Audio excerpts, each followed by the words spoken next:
electric fan, TV, load, saka modem, saka itong ref.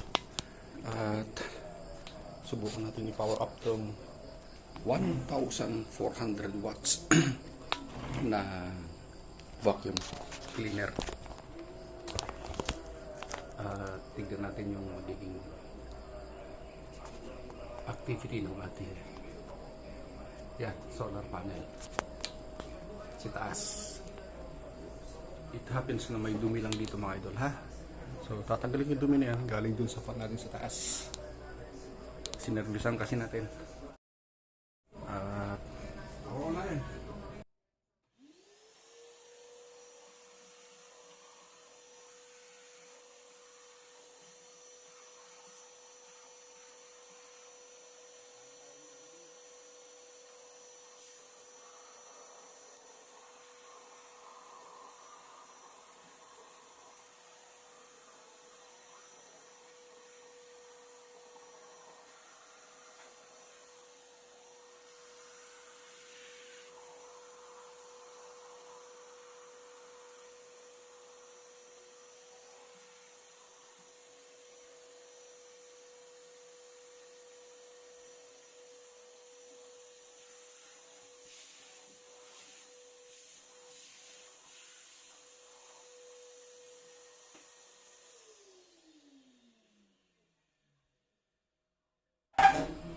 Yan, kayo na ang humatol mga idol.